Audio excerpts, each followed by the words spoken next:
Understanding bite indicators for tench fishing. Fish communicate with subtle tugs and pulls. Tench are known to be careful biters, so anglers use bite indicators, devices that turn tiny fish movements into clear signals. Examples are quiver tips, flexible rod tips, and spring bobbins, weighted clips on the line.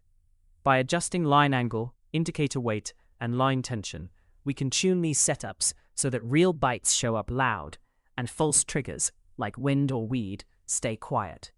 Below we explore how these factors work together in dune conditions, how to calibrate them, and how to set up for reliable bite detection. How fish movement becomes a bite. When a fish nibbles or pulls, that movement must travel along the fishing line to our indicator. The transfer depends on the line's angle, the slack or tightness of the line, and what's on the end of the line, like weights or bait. Line angle. If your rod is pointed directly at the lead, sinker on the bottom, the line is straight. In this case, even a slight tug goes straight to the tip and indicator. But if the rod is at an angle to the line, a small tug first bends the rod instead of going straight to the indicator. In practice, align the rod and line so bites aren't dampened by the rod tip. Line tension, slack versus tight. A very slack line means the bobbin or indicator hangs loosely. When a fish takes line on a slack rig, the indicator will move sharply as soon as any line is pulled. This exaggerates tiny bites. With a tight line, the line is always straight and under tension. Then fish pulls are felt immediately through the rod tip or alarm. Experts note that slack lines work best with very light indicators, while tight lines call for stiffer indicators or heavier weights. Line material. The type of line affects sensitivity. Braided line PE and high modulus lines transmit vibrations better than soft nylon. A stiff low-stretch line will relay even small movements up to the rod tip faster. Nylon stretches more and soaks up a gentle tug. In short, use a sensitive, low-stretch line to help turn fish tugs into noticeable tip movement. Quiver tips versus spring bobbins. Quiver tips are thin fiberglass or carbon extensions on the rod. They bend easily under light signals. A very light quiver tip will jump at tiny tugs, making bites obvious. In contrast, a stiffer tip resists bending until a stronger tug pulls gradually. For example, one tench angler suggests using the lightest tip possible on calm days close to shore. This makes even the smallest bite bend the tip noticeably.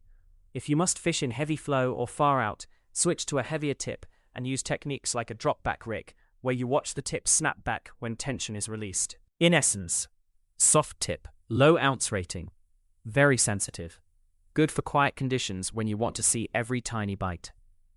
Hard tip, high ounce rating, lower sensitivity, good for strong currents or long casts where slack line is inevitable. Spring bobbins are weighted clips that hang from the rod or rest below the reel. They often use a metal spring so the weight can move freely. The weight of the bobbin is key. A heavy bobbin, e.g. tungsten 20 grams, won't move much on a light bite, but it won't be blown by the wind either. A light bobbin, e.g. 4 grams, will flick with any slackline tug, great for slackline rigs. As one guide puts it, if you fish with slacklines, use a lightweight bobbin, so the bobbin has to move as soon as there is any line movement. On the other hand, for long range or tight lines, use a heavy bobbin or stiff quiver arm. The hanger length, how far the weight hangs below the spring, also matters. A longer hanger gives more leverage. A small upward pull moves the weight more. A shorter hanger is less twitchy. Adjust this based on how sensitive you need the bobbin to be. If you're not sure, try a spring bobbin on a bench and extend or shorten it to see how it changes the movement. Bench calibrating your bite indicators. To make bite indicators truly reliable, we can calibrate them under controlled conditions using known weights and distances. This means testing exactly how much fish-like pull is needed to move the tip or bobbin. Here's a simple way. Set up a test rig. Secure your fishing rod horizontally, clamped in a vise or holder. Attach your quiver tip or bobbin setup as you would on the bag. Keep the reel's bail open and line free. Place a measuring tape or stick near the rod tip or bobbin to gauge movement. Use known weights. Tie a small known weight, e.g. 10 grams, 20 grams, 50 grams, to the end of your line. Pull gently on the line or let the weight hang. Watch how the indicator reacts. For example, start with 10 grams at 5 to 10 meters out. Does the tip bend or the bobbin rise fall? Note how far it moves. Vary tension and angle. You can simulate different lengths of pulled line by reeling or letting line out. Also try adjusting the rod angle to change line angle.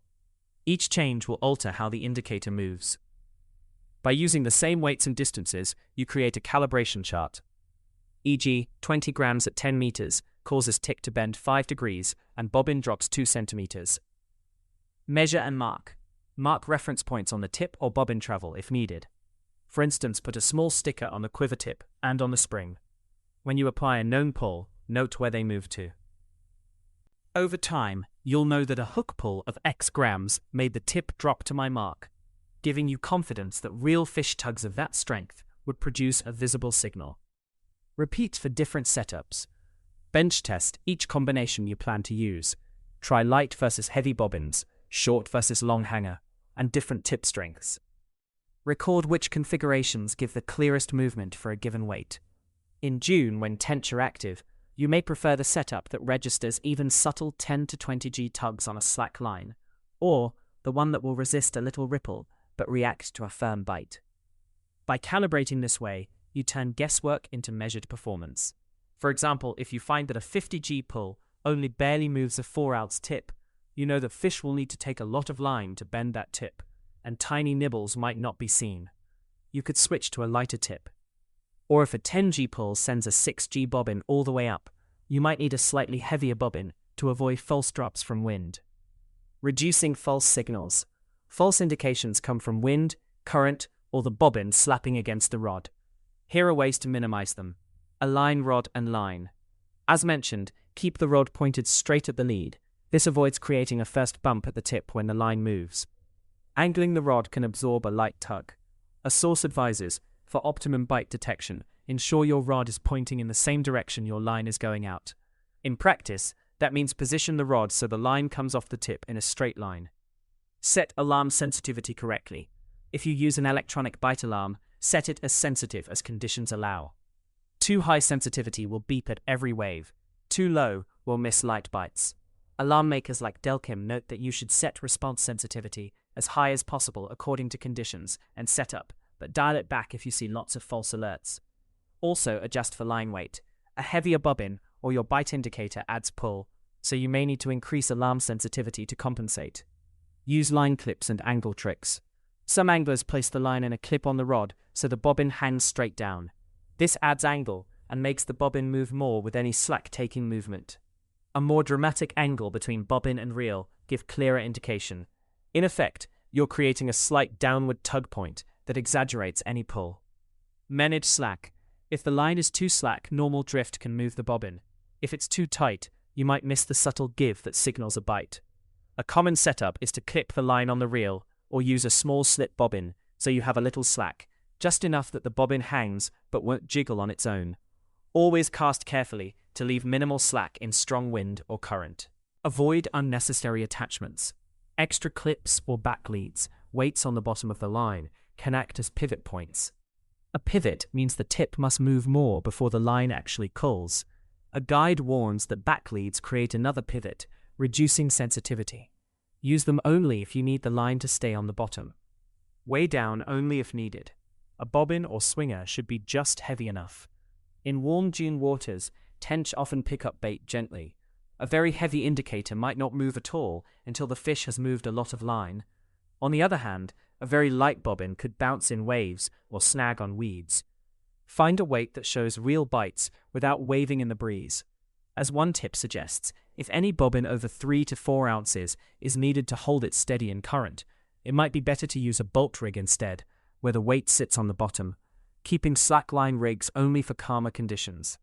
Practical June setups, putting it all together for summer tench. Slackline bobbin setup. If the wind is mild, try a slackline bobbin rig. Use a soft rod, light ferrule, near side, short distance, with a very light tip, around 1/2 to 3/4 of an ounce, and a light bobbin, for example tungsten 4 to 6G.